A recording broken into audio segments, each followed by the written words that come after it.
Buenas noches, profesor, y a todas las personas que estén visualizando el presente video. Mi nombre es Joaquín Sebastián Ramírez Pacahuala y mediante este medio voy a dar mi solución al examen final del curso de Derecho Procesal Penal.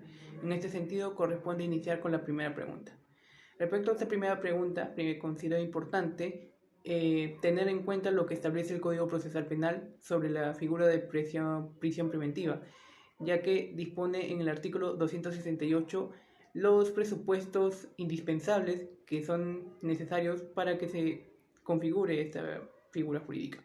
En este sentido, tenemos en primer lugar la existencia de fundamentos y graves elementos de comisión que vinculen al imputado con la comisión del delito investigado. En segundo lugar, que la sanción a imponerse sea superior a 4 años de pena privativa de libertad.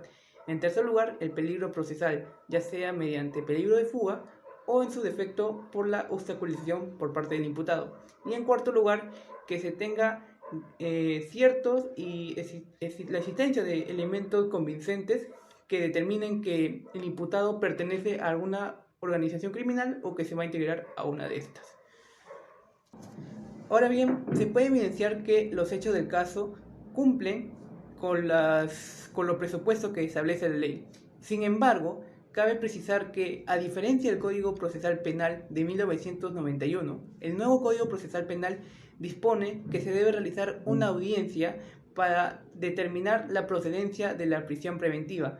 Esta audiencia debe realizarse 48 horas posteriores al requerimiento del fiscal y contar con la participación obligatoria del fiscal. En consecuencia, se puede advertir que si bien el fiscal, según los hechos del caso, cumplió con la investigación preliminar como con la formalización de la investigación preparatoria, en ningún momento se menciona que éste haya realizado el escrito de requerimiento de prisión preventiva, el cual debió estar debidamente fundamentado. Posterior a ello, el juez de fiscalización preparatoria debió llamar a una audiencia en donde se iba a determinar la admisión o no de la prisión preventiva. Esto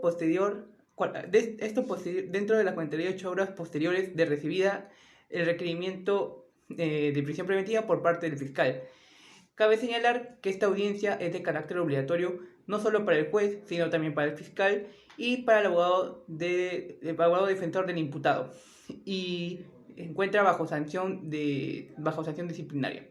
En este sentido, considero que el juez de investigación preparatoria no estuvo en lo correcto al declarar fundada la solicitud de prisión preventiva, teniendo en cuenta a que no siguió el trámite procesal de esta figura y consideró que solo bastaba con conocer los elementos de convicción que había presentado el fiscal, y al no realizar la audiencia estamos frente a un incumplimiento por parte del juez de investigación preparatoria. Para esta segunda pregunta, considero importante recordar la labor del fiscal durante la investigación preliminar, ya que el fiscal dirige y orienta esta etapa para perseguir el delito y determinar que el hecho denunciado constituye precisamente delito. Asimismo, es importante precisar que la formalización de investigación preparatoria implica que se tienen indicios importantes que revelan la existencia del delito. En este sentido, en caso el fiscal se disponga a formalizar la investigación preparatoria sin antes haber determinado la preexistencia del bien sustraído, considero que se puede interponer una excepción, la cual es la improcedencia de la acción, teniendo en cuenta que esta es válida en las siguientes causales, tales como la inexistencia del delito surge en todos los términos de denuncia o la formalización de investigación preparatoria, como sucede en el presente caso. El trámite a seguir para interponer la mencionada excepción puede ser declarada por el juez de oficio, pero cabe la posibilidad de que lo interpongan el imputado, el mismo fiscal o hasta un tercero civilmente responsable. Para efectos del presente caso, considero importante o que resulta conveniente que lo interponga los imputados a quienes se les investiga por el presunto delito de robo agravado. Sobre la pregunta 3A, considero importante mencionar que el presente medio de prueba fue obtenido mediante información ajena, ya que fue proporcionado por una persona anónima. En este sentido, para determinar la admisibilidad del presente medio probatorio, considero importante analizar los siguientes elementos. 1. Debe ser pertinente, lo que significa que debe tener relación directa o indirecta con el objeto del proceso penal. 2. Debe ser legítimo, lo que significa que no debe contravenir el ordenamiento jurídico. Ello no queda del todo claro debido a que se desconoce la proveniencia de dicha grabación. 3. Debe ser conducente y útil, lo que significa que debe coadyuvar y proporcionar información para descubrir el objeto de la prueba, lo que significa conocer la verdad. Y 4. No debe ser superabundante, lo que en otras palabras significa que no debe ser redundante con información ya existente. En consecuencia, y una vez analizado cada uno de los criterios anteriormente señalados, considero que sí debe admitirse la transcripción de la grabación a efectos de obtener mayor información relevante del presente caso. En este sentido, sí podrá ser actuado durante la etapa del juicio oral y por tanto se podrá descubrir o tener mayor certeza de la verdad en este proceso. Sobre la pregunta 3b, cabe señalar que este elemento de prueba constituye una prueba prohibida, teniendo en cuenta que se obtuvo mediante la vulneración de los derechos fundamentales de los imputados. Teniendo en cuenta que, según los hechos del caso, se menciona que se contó con una autorización del fiscal, sin embargo, no se contó o no menciona que se cuente con un mandato judicial de allanamiento. Del mismo modo, corresponde señalar que, dado al momento de su producción, esta constituye una prueba prohibida extraprocesal, dado a que la infracción ocurrió en el momento de la búsqueda, recojo del elemento de prueba, que en este caso vendría a ser la billetera, y se advierte una incautación policial sin autorización judicial. En consecuencia, se debe excluir esta prueba prohibida en la etapa de investigación preparatoria del presente proceso penal. Sobre la pregunta 4, es importante mencionar que ya se cuenta con un requerimiento de acusación por parte del fiscal contra los procesados Kenji Garay Nieto y Julio Rivas Villas, y por tanto corresponde emitir un auto de enjuiciamiento. Corresponde señalar que este auto de enjuiciamiento, según el artículo 353 del Código Procesal Penal, dispone que debe contener los siguientes elementos. 1. Nombre del acusado o agraviado. 2. Delito en materia de acusación por parte del fiscal. 3. Medios de pruebas admitidos. 4. Las partes constituidas en el proceso. La indicación de las partes constituidas en el proceso, Y 5. La orden de remisión por parte del juez encargado del juicio oral. En este sentido, el auto de enjuiciamiento de Kenji Garay Nieto sería el siguiente. Nombre del acusado, Kenji Garay Nieto. Delito en materia de acusación por parte del fiscal, robo agravado tipificado en el artículo 189 del Código Penal.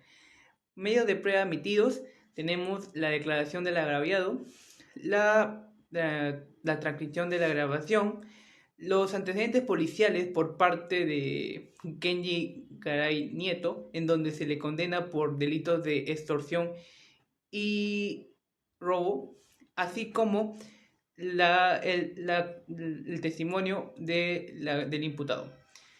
La constitución de las partes en el proceso, en este caso sería autor directo, y por último la orden de remisión al juez. De otro lado, para Julio Rivas Villas, el correspondiente auto de enjuiciamiento tendría la misma estructura. En este sentido, se tendría que nombre del acusado, Julio Rivas Villas, delito de materia de acusación por parte del fiscal, robo agravado, tipificado en el artículo 189 del Código Penal. Medios de prueba admitidos, tenemos la transcripción de la grabación, los antecedentes policiales, donde también se le condena a Julio Rivas Villas por delitos de extorsión y robo, y la declaración del agraviado, como es la declaración del imputado. Por parte, también tenemos la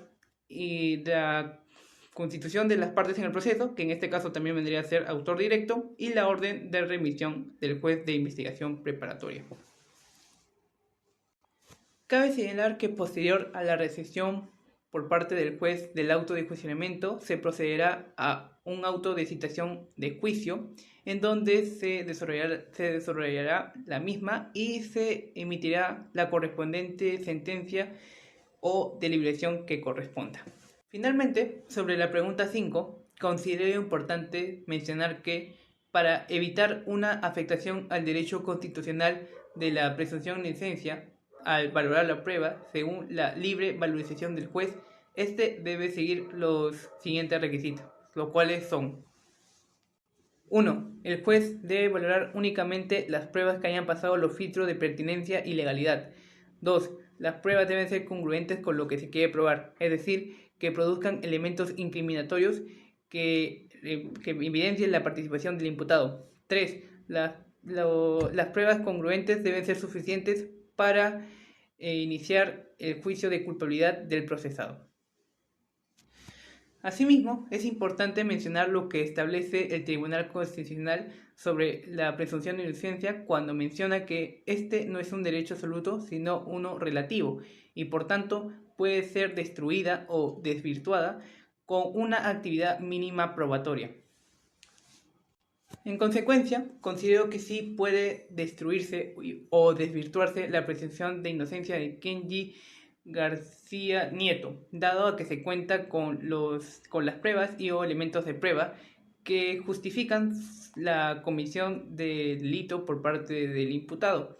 Y por tanto, como también señala el Tribunal Constitucional, al ser la presunción de inocencia un derecho relativo, puede destruirse mediante la actividad mínima probatoria, como es lo que sucede en el presente caso. Y con ello se estaría completando la resolución del presente examen final. Muchas gracias por su atención.